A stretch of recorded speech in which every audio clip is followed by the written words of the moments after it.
साथियों, राशन विक्रेताओं को पुराने अनुबंध पत्र के आधार पर एक घिसी-पिटी व्यवस्था से शीघ्र ही निजात मिलने की संभावनाएं बढ़ गई हैं।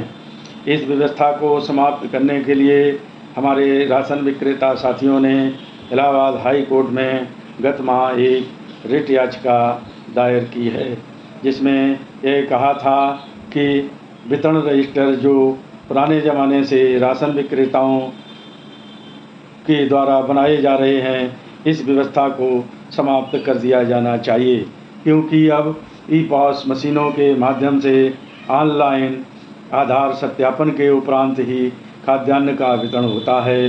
तब इस व्यवस्था का कोई भी औचित्य नहीं रह गया है, ना ही इसे संरक्षण करने का कोई कार्य बचता है।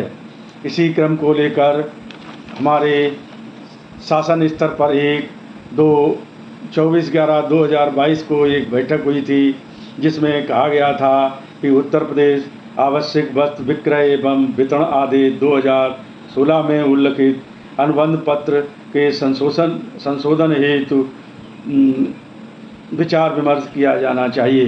इसी को आधार बनाते हुए 26 अप्रैल को हमारे खाद्य आयुक्त महोदय द्वारा प्रमुख सचिव खाद्य तथा रसद विभाग को एक चिट्ठी लिखी गई, जिसमें उन्होंने उल्लेख किया कि 24/11/2022 के पत्र द्वारा कतिपय कारणों के आधार पर बिक्री रजिस्टर बनाए जाने विषयक व्यवस्था को समाप्त किए जाने हेतु प्रस्ताव किया गया था।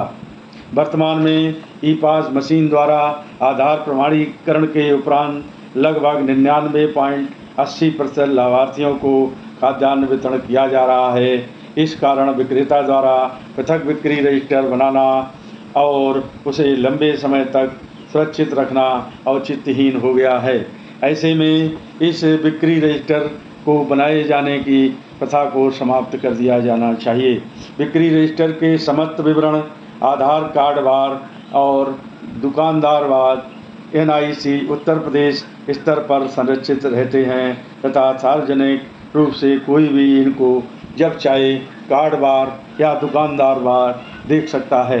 इसमें फिर बिक्री रजिस्टर बनाए जाने का कोई मतलब नहीं रह जाता।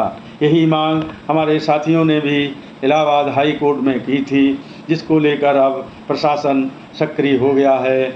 ऐसा लगता है कि शीघ्र ही हम लोगों को इस वितरण रजिस्टर बनाए जाने से निजात मिल जाएगी, क्योंकि शासन स्तर पर भी इसके प्रयास किए जा रहे हैं और विधिसम्मत भी यह है कि जब सारी व्यवस्थाएं ऑनलाइन उपलब्ध हैं तो राशन विक्रेता अपना दिमाग वितरण सहित बिक्री रजिस्टर बनाने पर क्यों करे।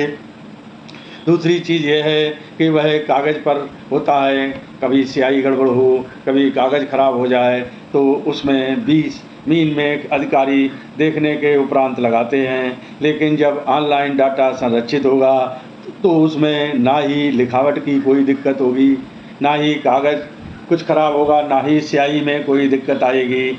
इसलिए साथियों, मुझे यह आशा बलवती हो गई है कि अब शीघ्र ही हम लोगों को इस बिक्री रजिस्टर से निजात मिलेगी और हम लोग स्वतंत्र रूप से अपना कार्ड धारकों को खाद्यान्न वितरण कर सकेंगे।